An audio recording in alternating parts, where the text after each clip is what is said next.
సీట్లు వచ్చినాయి. అది పెద్ద పుంజుకున్నది గాలివాటానికి వచ్చేటువంటిది. కానీ మీరు అదే ఎందుకు ఇప్పుడు రేపు గ్రాడ్యుయేట్ కావచ్చు, నిన్న జరిగిన దాంట్లో కావచ్చు అవకాశం లేదు. రేపు స్థానిక సంస్థల ఎలక్షన్లు ఉంటాయి కదా, అక్కడ పోటీ కూడా జరిగేది బీఆర్ఎస్ వర్సెస్ కాంగ్రెస్ మధ్యలో జరుగుతుంది. Okay right. సచిత్ చంద్ర గారు ఏం చెప్తారు మీరు? నిజంగా ఎమోషనల్ తోటే రాజకీయాలు చేస్తుందంటే బీజేపీ? అదే తెలంగాణ ఎమోషన్ లేదా మరి? ఇప్పుడు తెలంగాణ ఎమోషన్ ఉండాలి కదా. తెలంగాణ ఎమోషన్ ఉంటే తెలంగాణ బీఆర్ఎస్ పార్టీకి తెలంగాణ ఎమోషన్ పోయినట్టే కదా తెలంగాణ మొత్తంలో. అంతే కదా. బీఆర్ఎస్ పార్టీ దాన్ని నమ్ముకున్నది ఒకటే తెలంగాణ వాదం. ఇప్పుడు తెలంగాణ వాదం లేనట్టేనా వాళ్ళు అనే ప్రకారం? కాషాయం ఏదైతే హిందుత్వము హిందూ మతం అనేది ఇవాళ ఒక్కరోజు వచ్చింది కాదు, దాని మీద ఓట్లు పడతాయి అనేది అసలు అది కరెక్ట్ గానే కాదు. బీజేపీ ఇప్పుడు నరేంద్ర మోడీ నాయకత్వం ఉండాలి అని చెప్పేసి అనుకున్న ప్రజలందరూ అనుకున్నారు. దానివల్ల ఇక్కడ ఆల్టర్నేట్ ఏమున్నది?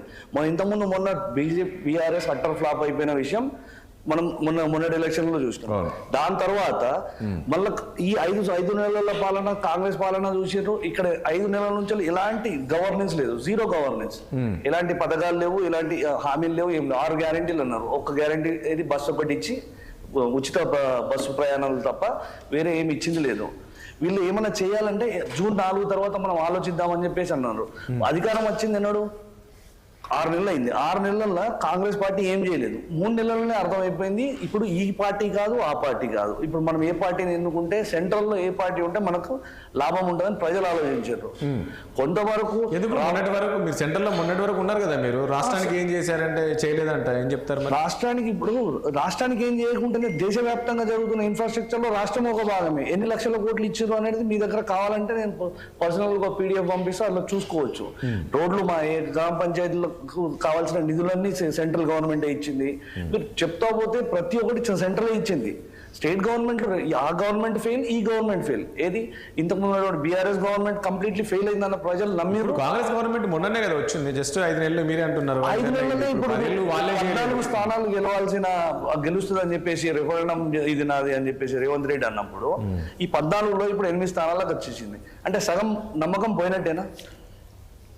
సగం అంటే లేనట్టే. చెప్పారు కదా బీఆర్ఎస్ పార్టీ సపోర్ట్ చేసింది. దాదాపు ఒక 5 లోక్సభ స్థానాలకు బీఆర్ఎస్ డబ్బి క్యాండిడేట్లను పెట్టేసి బీజేపీకి సపోర్ట్ చేశారు, బీజేపీని గెలిపించే ప్రయత్నం చేశారు. రేపు కవిత బయటికి రావాలంటే ఖచ్చితంగా బీజేపీకి సపోర్ట్ చేయాల్సిన పరిస్థితి వచ్చిందని చెప్పేసి రఫీ అంతేనా రియాజ్ గారు?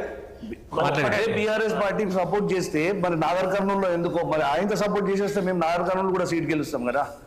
ఇప్పుడు BRS versus BJP first round నుంచి వెళ్ళి మెదక్లో ఫస్ట్ రౌండ్ నుంచి వెళ్ళి బీఆర్ఎస్ వర్సెస్ బీజేపీ ఉన్నది. కాంగ్రెస్ ఎక్కడ ఉన్నది? ఇప్పుడు కాంగ్రెస్ సెకండ్ పొజిషన్ కి వచ్చింది. అంటే హోరాహోరీ వాళ్ళకు తెలిసి వాళ్ళు చేతులు ఎత్తేసింది కావచ్చు, బీఆర్ఎస్ పార్టీ చేతులు ఎత్తేసిందేమో మాకు తెలియదు. మేము ప్రజల దగ్గర పోయినాం, మేము ఓటు అడిగినాం. మాకు వాళ్ళు సెంట్రల్ గురించి ఆలోచించారు, నరేంద్ర మోడీ నాయకత్వం ఉండాలని ఆలోచించారు, మాకు తల్లిదండ్రులు. నేను ఇప్పుడు బీఆర్ఎస్ దగ్గర సొంత ఓటు బ్యాంకు ఫస్ట్ డే మీరు బీఆర్ఎస్ పార్టీ ఈ 10 సంవత్సరాలలో మాత్రమే బీఆర్ఎస్ పార్టీ. అంతకంటే ముందు ఒక టైంలో జిహెచ్ఎంసీ ఎన్నికల్లో కంటెస్ట్ కూడా విత్డ్రా చేసుకున్న పార్టీ. ఎప్పుడు అధికారం వచ్చినాక ఒకటి వాళ్ళు ఓటు బ్యాంక్ కన్వర్ట్ చేసుకొని ఇంత పెట్టుకున్నారు వాళ్ళు. రాజేష్ గారు, మొట్టమొదటిసారిగా కంటోన్మెంట్ ఉప ఎన్నికల్లో కాంగ్రెస్ పార్టీ విజయం సాధించిందని పోలింగ్ చూడడం ఆనందం ఇస్తూ ఉన్నది. గణేష్ గారికి అభినందనలు, అట్లాగే ముఖ్యమంత్రి రేవంత్ రెడ్డి గారికి కూడా అభినందనలు. ఉప ఎన్నిక ఏదైతుందో అంటే అంతకుముందు టీఆర్ఎస్ భారీ మేయర్తో గెలిచింది సాయన్న కూతురు, ఇప్పుడు అది కాంగ్రెస్ ఖాతాలోకి వచ్చింది. మాకు సీట్ పెరిగింది, సంతోషం. ఇక్కడ మనం గుర్తుపెట్టుకోవాల్సిన విషయం ఏంటంటే అసెంబ్లీ ఎలక్షన్లో కాంగ్రెస్ పార్టీది చాలా గొప్ప ఘన విజయం కాదండి. గ్రౌండ్ రియాలిటీని మనం విస్మరించి మాట్లాడద్దు. మేము విజయం సాధించాం అంటే 64 సీట్లలో మేము విజయం సాధించాం. ఇంకొక సీటు సిపిఐ సీటు మా మద్దతుతోటి వాళ్ళు గెలిచారు. కాబట్టి అసెంబ్లీ స్థానాల్లో మేము ఏ సీట్లు అయితే సాధించామో దాదాపుగా ఆ సీట్లను బరాబరిగా మళ్ళీ మేము కంటిన్యూ చేసుకునే ప్రయత్నం చేశాం. గతంలో మా లోక్సభ సీట్లు 3, గుర్తుపెట్టుకోండి. గతంలో మా లోక్సభ సీట్లు 3, ఈ రోజు మేము 8కి వచ్చాం. నాకు తెలిసి మొత్తం టోటల్గా పోల్ ఎండ్ అయిపోయిన తర్వాత ఇంకొక 2 సీట్లలో, ఎందుకంటే మిగతా ఇప్పుడు జరుగుతున్న బీజేపీ లీడ్లో చూపెడుతున్న 8 స్థానాల్లో ఒక 3 స్థానాల్లో కాంగ్రెస్కి బీజేపీ అంటే కొంచెం తేడా ఉన్నది. దాన్ని మేము కవర్ చేస్తామన్న నమ్మకం మాకున్నది. నెంబర్ 1. నెంబర్ 2 ఏంటంటే ఇక్కడ బీఆర్ఎస్ ఓటింగ్ అంటే లాస్ట్ టైం 9 లోక్సభ స్థానాల్లో విజయం సాధించిన బీఆర్ఎస్ ఈరోజు ఎక్కడ కూడా కనబడతలేదు. అక్కడ నాకు 0 కనబడతా ఉంది బీఆర్ఎస్ పక్కన. అంటే ఆ ఓటు ఇప్పుడు కాంగ్రెస్ పార్టీ అధికారంలోకి వచ్చింది, మేము దాదాపుగా 39% ఓట్లను మేము అసెంబ్లీలో గెలుచుకున్నాం. ఇప్పుడు ఆ శాతం పెరిగింది. కాబట్టి మేము గతంలో 3లో ఉన్నా ఇప్పుడు 8కి వచ్చాం. బీఆర్ఎస్ మాకు ఓట్లేసే అవకాశం లేదు. ఎందుకోసం అంటే మేము 2014లో కానీ 2019లో కానీ మేము 2018లో కానీ మేము పోరాటం చేసి బీఆర్ఎస్ తోటే సడన్ గా బీజేపీకి 8 సీట్లు రావడం వెనక ఎవరి ఓటింగ్ షిఫ్ట్ అయింది అనేది చాలా కుల్లం కనబడతా ఉన్నది కదా. కుల్లం కనబడతా ఉన్నది కాబట్టి బీఆర్ఎస్ ఓటు అటు షిఫ్ట్ అయింది. ఇప్పుడు సడన్ గా వాళ్ళకి సీట్ల రాబోయే రోజుల్లో బీఆర్ఎస్ ఏమైనా కనుమరుగే అవకాశం ఉంటుందంటారా రియాజ్ గారు? ఇప్పుడు ఈ ట్రెండ్ ఎట్లా కనబడుతుందంటే 2 విషయాలు చెప్తాను సార్. నేను ఉద్యమంలో పనిచేసి వచ్చుకోండి.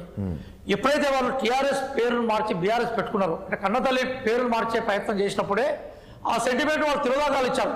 మొన్న కూడా మన మిత్రులు లాంటి వాళ్ళకు తెలంగాణ ఉద్యమ ప్రేమ ఉన్న వాళ్ళు కేసీఆర్ కూడా రిక్వెస్ట్ చేశారు, సార్ ఎందుకు సార్ మళ్ళీ మనకు టీఆర్ఎస్ పేరు పెట్టుకుందాం అంటే ఆయన రిజెక్ట్ చేశాడు. అట్లెట్లుంటుంది, నేనన్నదే గొప్ప అని చెప్పేసి మేము బీఆర్ఎస్ కంటిన్యూ అవుతా ఉన్నారు.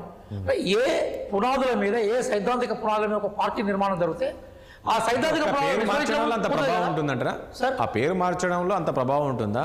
సహజంగా సార్, అది కాదు కదా యాక్చువల్గా, అది పేరు కన్నా ముఖ్యం ఆయన ఒక్క నిమిషం ఇక్కడనే వాళ్ళు దెబ్బతిన్నది ఏంటంటే సబ్బండ వర్ణాల పోరాటము, ఇంద్రధనుస్సు లాంటి పోరాటం, తెలంగాణ పోరాటం అప్పుడు రాజకీయ పార్టీగా అవతరించారు కాబట్టి ప్రజలు ఆదరించారు. నువ్వు ఏ సిద్ధాంత ప్రాతిపదిక మీద, ఏ నాయకుల యొక్క శ్రమ మీద, ఏ కార్యకర్తలకు సంబంధించిన త్యాగాల మీద నువ్వు పార్టీని ఏర్పాటు చేశావో, నువ్వు ఆ పార్టీ పేరునే మార్చినప్పుడు నీ ఇంటిగ్రిటీ కోల్పోయినావు కదా. ఇంటిగ్రిటీ కోల్పోయినప్పుడు ప్రజల విశ్వాసం ఎందుకుంటుంది? కాబట్టి ఈరోజు బాధాకరమే బీఆర్ఎస్ ఒక్క సీట్ రాకపోవడం. డెమోక్రసీలో అందరూ ఉండాలనేది మేము కోరుకుంటాం కాంగ్రెస్ పార్టీ, కానీ వాళ్ళు జీరోకి పడిపోయినారు. కాబట్టి ఆ బహుశా నేను అనుకుంటా కదా వాళ్ళ ప్రయత్నాలే వాళ్ళను